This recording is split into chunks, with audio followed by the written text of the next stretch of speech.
Hi, my name is Michael J. Tinker, and I'm going to read to you from my book, Inspector Smart and the Case of the Empty Tomb, with illustrations by Isaac Stovell. Inspector Smart sat at his desk looking over a very interesting case that he had just been handed. It said, The Case of the Empty Tomb. According to the file, there was a man called Jesus who had done some strange things. Normally when people are sick, they call a doctor, and the doctor gives them some medicine to try and make them better again.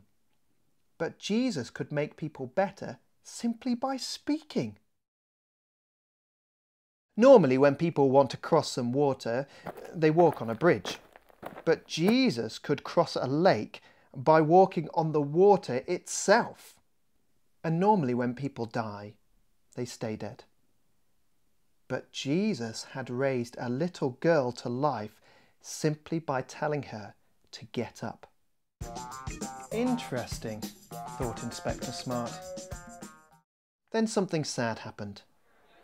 Jesus was treated like a criminal, sent to a court, and killed. Jesus had said he was the king, but the people didn't want him to be king. But this is where the case got really interesting. Jesus had been put in a cave, the place where they put people who had died. A huge stone had been rolled across the door of the cave, and armed men stood guard to make sure no one stole Jesus' body. But when some women got to the tomb on Sunday, the guards were gone, the stone had been rolled away, and the tomb was empty.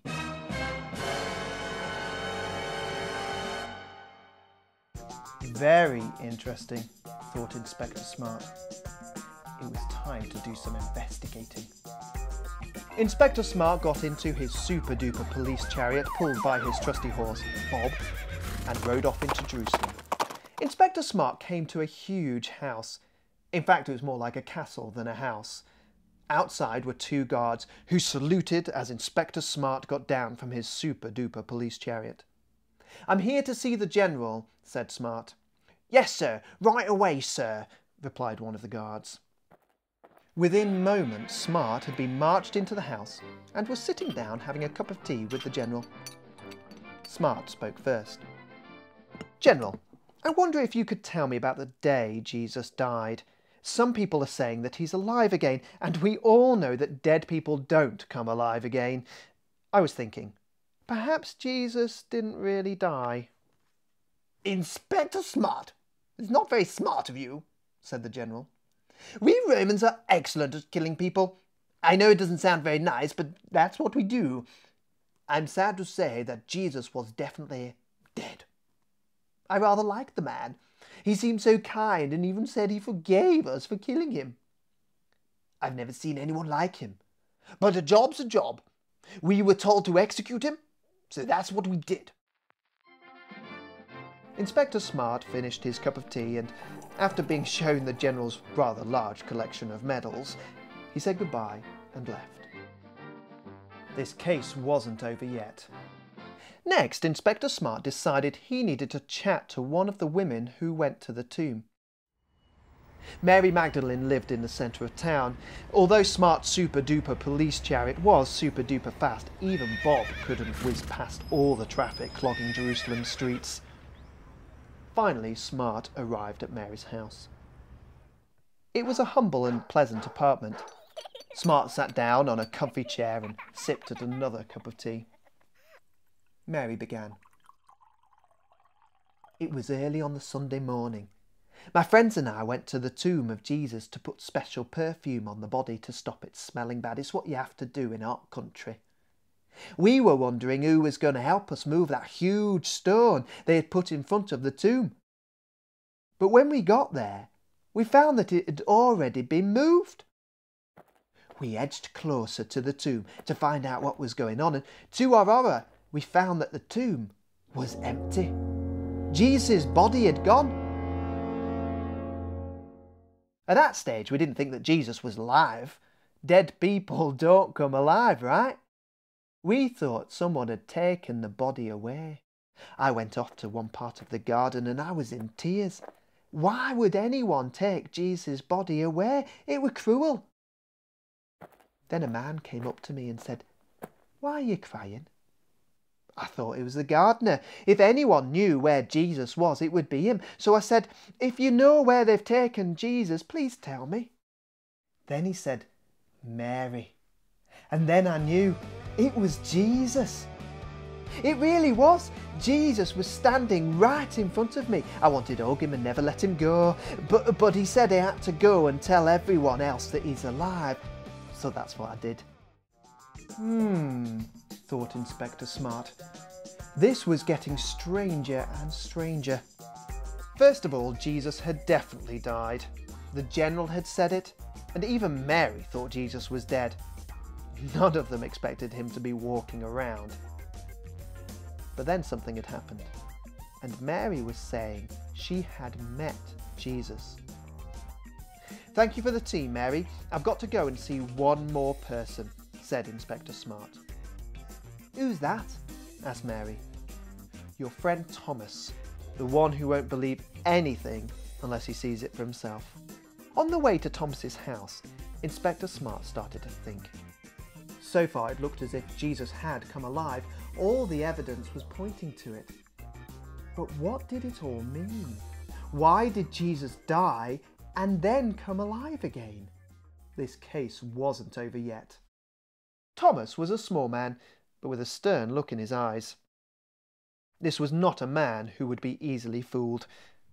Slurping down a rather strong cup of Yorkshire tea, Thomas began his story.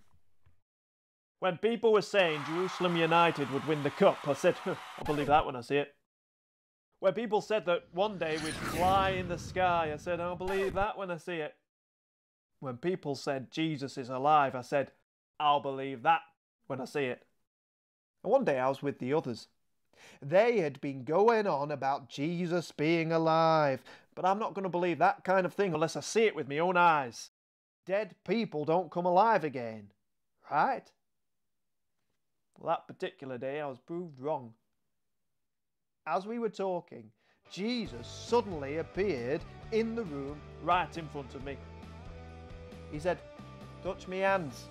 See, they're the same ones that had nails put through them. Stop doubting and believe." I didn't need any more proof. I said to Jesus, "My Lord and my God." What else could I say? Jesus had said to us before that he was going to be killed and then come alive again, but we didn't believe him. He said he had to die for us so we could be friends with God again.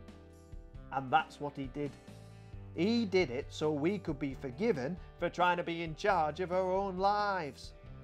Now, I don't know about you, but I can't think of anyone better to be in charge of my life. Jesus is my Lord and my God. This is beyond interesting, thought Inspector Smart. This is life-changing. Back at his office, Inspector Smart finished writing up his report. Jesus had definitely died. Normally, dead people don't come alive again. But Jesus had. All the evidence was pointing to it. No one has power over death except God himself. Inspector Smart realised that this wasn't just an interesting story. He couldn't write, "Jesus is alive," and then close the case. Jesus had died for us. He had made it possible for us to be friends with God. And he had come alive again and is the King. This case now involved Inspector Smart himself.